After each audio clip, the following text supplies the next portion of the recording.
forecast first. Sponsored by Matex Heating, Cooling, and Plumbing.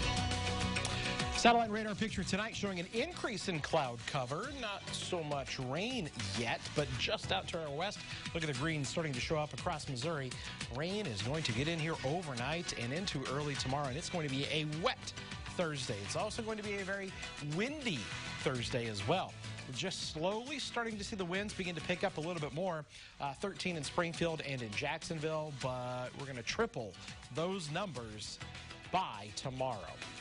Temperature number pretty nice as well. Low, mid, and even upper 40s. As a matter of fact, we may see temperatures come up overnight. We'll talk about how warm things will be, the rain, and then how snow may enter back into the forecast by the weekend coming up. WCIA 3 News starts right now. Now from WCIA 3 News. It's a video of a police officer passing a stopped school bus with the lights flashing. But was the officer in the wrong? Plus, Neal Street is one of the busiest roads in Champaign. We'll show you why it was shut down for almost 4 hours today. Any kid who wants a high five will get one. And it's a welcome to class everyone wants. How this simple gesture is paying off big time. You're watching your local news leader. This is WCIA 3 News at 6. Yellow lights traditionally mean caution. And that's why this video is causing a stir on social media. It shows a police officer passing a school bus that had its lights flashing. Good evening, I'm Paul Cicchini. And I'm Jennifer Roscoe. We got a message from a viewer who was concerned the Decatur police officer broke the law. So we sent the video to the police chief to get some answers. WCIA 3's Jamie Mays is live in our newsroom. Jamie, so what did he say?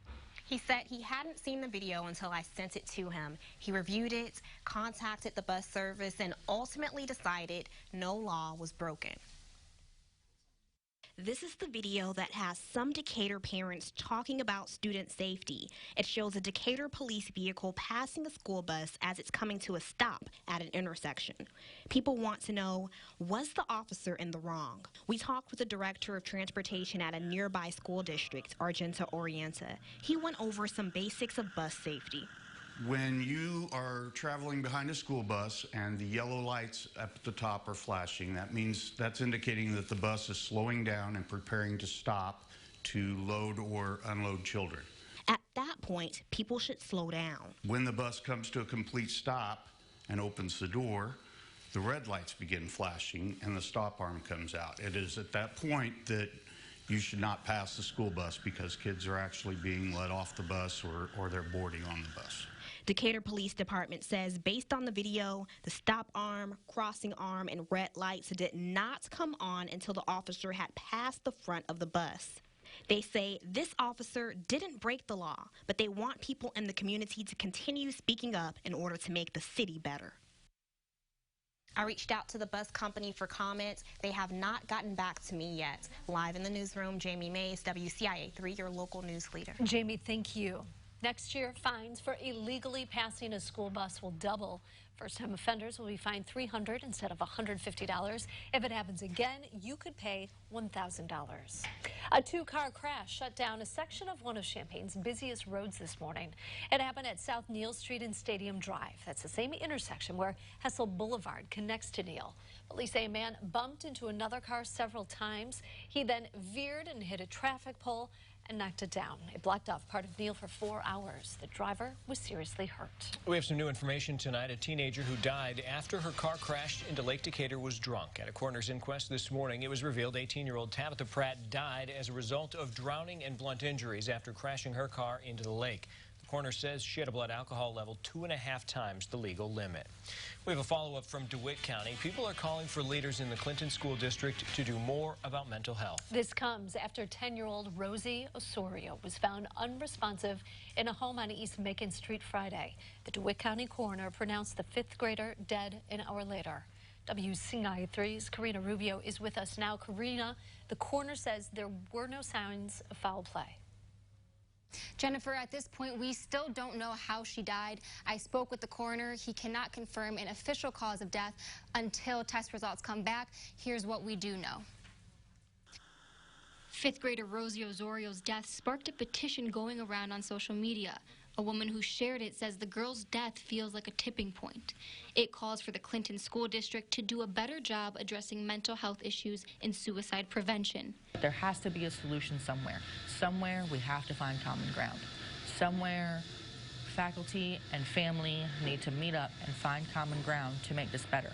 Azorio's mother also shared the petition on Facebook. It says their community, quote, has been through enough, and that has still not been enough to spark change with our administration.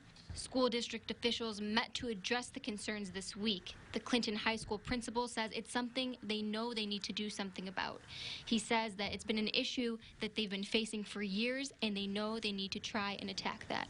But some community members say Clinton as a whole must come together if anything is going to change.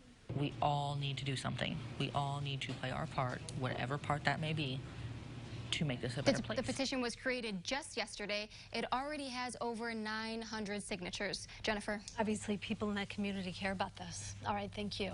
We have new details about the death of a 19-month-old from Decatur. A coroner's jury has determined Jaden Commage's death was a homicide. His mother, 25-year-old Jessica Logan, was arrested last month. The coroner ruled the child died from asphyxia caused by smothering. Logan also took out a life insurance policy on her son and tried to cash it the day he died. We have more on what else she's accused of doing at WCIA.com. People across central Illinois are showing support for a teenager involved in a deadly crash. They're wearing camouflage in support of 17-year-old Michael Jones. Jones is a junior at Lincolnwood High School. He was airlifted to the hospital after his truck collided with a car near Coffeen. Schools and those who wanted to show support were asked to wear the print for him. The State Board of Education is responding to an investigation by the Chicago Tribune and ProPublica on the use of isolated seclusion in schools. It says the practice will end. ISBE says it's taking emergency action to ban isolated seclusion. Schools have been allowed to use it as an isolated timeout, but some of the schools in the report misused the practice. The report analyzed thousands of detailed records that schools are required to create when they use seclusion. Several school districts in central Illinois were identified in the report, including Danville, Kansas, and Pontiac.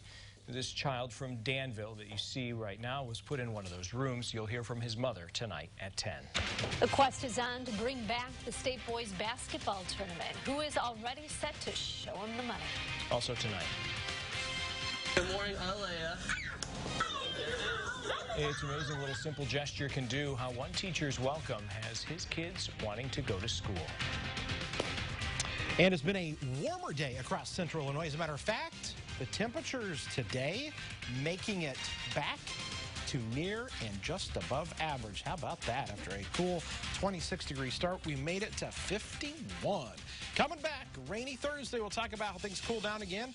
That means maybe some more snow in the forecast coming up.